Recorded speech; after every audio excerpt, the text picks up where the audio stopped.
안녕하세요, 여러분. 어둠의 숨결대 오신 것을 환영합니다. 이곳은 어둠의 속삭이고 오래된 비밀들이 다시 빛을 보는 곳입니다. 여러분은 영혼들이 떠도는 세계의 발을 내디딜 준비가 되셨나요? 아돌의 한숨소리가 조용한 밤에 울려 퍼지는 곳에서 말이죠. 오늘은 여러분을 소름 끼치게 할 이야기를 들려드릴 것입니다. 이 이야기는 단순한 공포를 넘어서 여러분의 꿈속에까지 자리 잡을 수 있는 음산한 경험이 될 것입니다. 어둠 속의 진실을 직면할 용기가 있는 사람은 과연 돌아올 수 있을까요? 그러니 불을 끄고 담요를 꼭 끌어안고 저와 함께 이 어둠 속으로 뛰어들어 봅시다. 오늘 밤 이야기가 단순히 말해지는 것이 아니다. 다시 살아날 것입니다. 저는 원래 미신 같은 걸 전혀 믿지 않았습니다. 사실 종교도 없어요. 유문했던 시절에 한 3년 정도 다녔던 기독교도 이제는 믿지 않고 귀신 따위는 없다고 생각하면서 공포영화도 거의 매니아 수준으로 잘 즐겨보는 사람입니다. 헌데 저한테까지 이런 기회들이 나타날 줄은 전혀 몰랐었죠. 물론 지금 저의 이야기를 듣는 사람들이 제 말을 믿을까 싶지만 분명 저와 비슷한 경험을 하신 분들이 있을 거라고 생각하면서 제가 2009년에 다른 사이트에 올렸던 기록 글을 한번 여기에 옮겨봅니다. 저는 지금 중국 북경에 거주하고 있습니다. 제가 사는 곳은 이사 온 지 정확히 1년 반 정도 살았다. 이야기를 하면 믿을지 모르겠지만 이 집에서 정확히 처음 귀신을 본 게 사천성 대지진이 난 그날이었습니다. 그날은 북경까지 여진이 3도 이상 밀려왔습니다. 3도 지진을 우습게 할지도 모르겠지만 당시 사무실 직원 모두 제자리에서 빙글빙글 돌고 있었습니다. 마치 배를 탄 듯 통할 것 같았죠. 그런 울렁거림을 느끼고 나서 혹시 모를 지진 또는 여진에 대비해서 직원들을 다 퇴근시키고 집에 온 저는 피곤했는지 잠을 청했습니다. 그리고 이날 저는 집에서 잠을 자다가 단위에 눌렸습니다. 내가 지금 간이에 눌리고 있구나. 꿈을 꾸고 있나 보다 하고 끝나는 정도였는데 이번엔 제가 정확히 지금까지도 그 모습을 잊을 수가 없습니다. 심하게 망가진 몰골을 한 여자 귀신이 천장에 붙어 있었습니다. 정확히 봤어요. 하얀 옷에 입은 턱이 부서져서 왼쪽으로 돌아가 있었고 피를 흘리고 있는 모습으로 천장에 딱 붙어 있었습니다. 그리고 다음날 신문 기사에 사천성 대지진 이야기를 듣게 되었고 엄청나게 많은 사람이 죽은 걸 알게 되었습니다.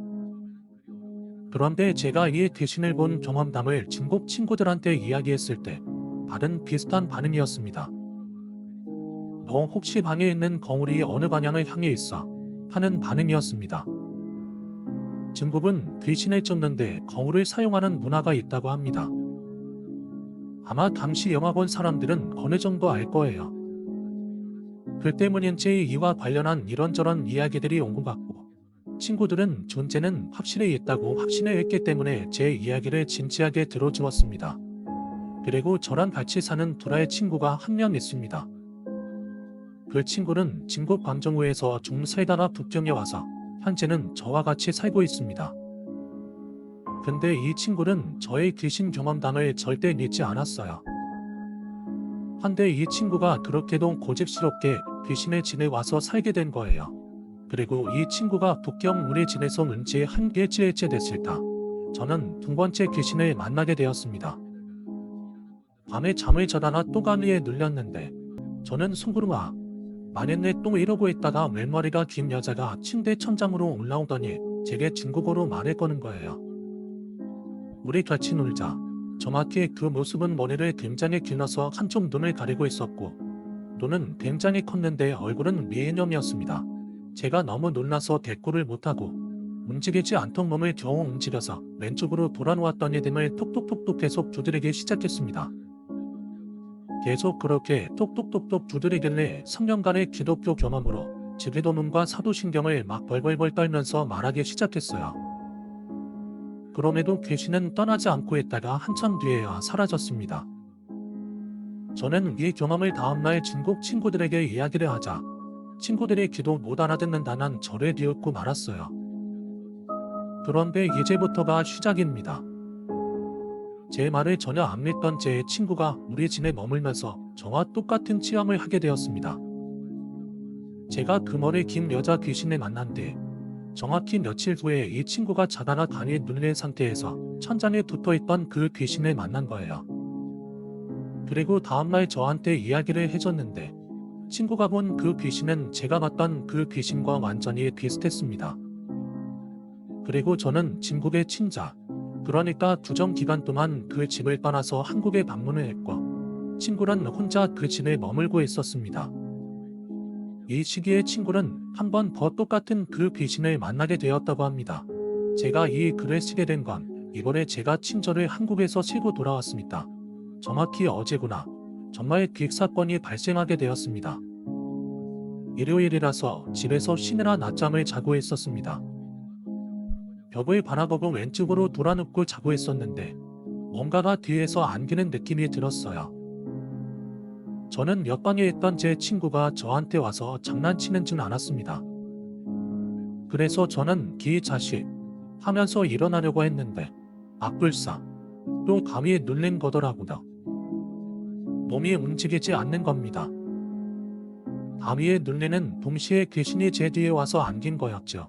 그런데 그 느낌은 마치 공기가 와서 저한테 안긴 그런 느낌이달까요? 아주 선호했습니다. 하지만 저는 이미 공포감을 느낄 대로 느끼고 있었고 그 느낌은 분명히 여자 귀신이었습니다. 그러곤 제 귀에 대고 속삭이는 거예요. 정확히 기억합니다. 그늘 증근말과 대기스러운 목소리. 밤에 너에게 질게요. 대체 뭐? 대체 나한테 뭘 준다고? 낮에 느낀 공포감 때문에 저는 밤에도 한숨도 못 자고 대속불을 켜놓고 밤을 새버렸습니다. 제 옆반 들 친구놈한테 이야기를 하자 얘도 제가 밤을 새면 자는 동안 자기한테 올까가 얘도 똑같이 저랑 밤을 새었습니다. 대신에 경험하지 못했던 사람들한테는 뭐 맨날 이런 이야기 해봐야 소용없겠지만 저는 지금까지 귀신을 믿지도 않고 그런 세계에 대해서 인정도 안 했던 사람입니다. 정확히 기억하는 들의 느낌, 좀도 소름이 돋았습니다. 어떤 사람들은 제가 약한 사람에게 귀신이 보인다고 말을 하는데 저는 지금도 벤치프레스를 100kg 정도 들고 있고 매일매일 헬스장이라서 운동을 합니다. 영양제 같은 것도 잘 챙겨 먹고 있고요. 그런데 대체 왜 나에게 이런 일이 일어나는지 진심으로 겁이 납니다. 중국을 떠나던지 아니면 이사를 가던지 하여간 다른 집에 살 때는 아무 일도 없다가 이 집에서만 중국 지진 이후 벌써 3번째 겪었습니다. 제가 이 글을 적은 뒤에 집을 이사하기로 마음먹게 된 결정적인 계기가 있었습니다. 중국 저희 동네에 잘 나가는 논방 마당이 한 명 있었습니다. 저랑 동갑내기 친구였는데 그 친구에게 골 때리는 이야기를 하나 듣게 된 거예요. 한 번은 제가 그 친구한테 제가 봤던 그 귀신 이야기를 해주게 되었었죠. 그런데 귀신 이야기 좋아하시는 분들이야 뭐 평범하다고 느낄 수 있었겠지만 자기 나름대로는 그 이야기가 너무나 기이했다 봐요. 주변에 물어물어 알아갔나 봅니다. 평소에 워낙에 친해서 저를 도와준다고 뭐 이것저것 알아갔나 보더라고요. 그런데 제가 사는 그 건물, 그 동에서 여자가 2명이 죽었었다고 합니다. 근데 평범하게 집어나간 게 아니더라고요. 저희 집 바로 밑에 부동산이 하나 있는데 거기 사장이 자기가 아는 동생한테 들은 이야기인데 제가 살던 그 동에서 여자 1명이 토막나서 쓰레기통에서 발견이 되었고 1명은 화장실에서 시체로 발견이 됐습니다. 몇인지는 정확히 모르겠지만 분명히 그런 일이 있었다는 거예요. 근데 막연하지 않지만 친분이 가능했습니다. 이전에 저도 다른 아파트단지에 진국 고만들이 몰려있길래 무슨 일인가 하고 가봤더니 그 마을 지민들이 하는 말이 어떤 미친놈이 자기 여자친구 목을 잘라서 모가지를 테이블에 올려놓고 촛불에 켜놓고 지도를 하고 있었다는 거예요. 에이휴, 저희 미친놈. 여튼간에 저는 이사를 결심하고 집주인한테 통보를 했죠. 저도 거기서 지내는 게 너무 무서웠고 같이 사는 제 친구도 이제는 한화로 겁을 먹어갔으니까요.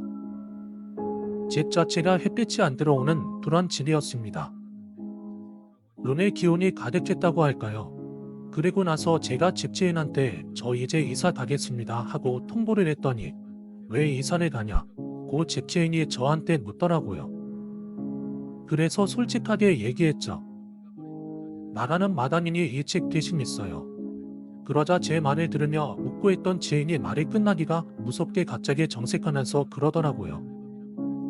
중아, 근데 다른데 소문내지 마라. 이런 섬뜩한 소리를 하는 거예요. 하여튼 그 이후에 부처님 목걸이 겁나 큰 거 있지. 그런 걸 목에 걸고 다녔는데 신기하게도 이사를 가고 조금 지나고 나니까 그런 현상이 전혀 없어졌습니다. 그리고 더 웃긴 건 그 귀신의 마지막 메시지를 들은 뒤에 제가 얼마 뒤에 크게 다쳤습니다. 제 주변 사람들은 아는데 제 오른손에 있는 상처가 바로 그때 난 상처에 죽을 뻔했었죠. 40바늘이나 꿰내고 힘줄도 한 5군데 정도 파열됐어요. 뭐 지난 이야기지만 영혼의 존재를 어느 정도 믿게 된 건 분명한 사실입니다. 어떤 과학적으로 증명하기 힘든 세계가 있다는 것에 대해서도요. 이상 제가 중국에서 처음이자 마지막으로 겪었던 귀신 이야기였습니다. 여러분, 오늘 이 신비롭고 소름 끼치는 이야기에 함께 해주셔서 감사합니다. 오늘의 이야기가 여러분에게 흥미롭고 어둠 속에 숨겨진 비밀들에 대해 생각해보게 했기를 바랍니다. 이 비디오가 마음에 드셨다면 좋아요를 눌러주시고 모험을 사랑하는 친구들과 공유해주세요.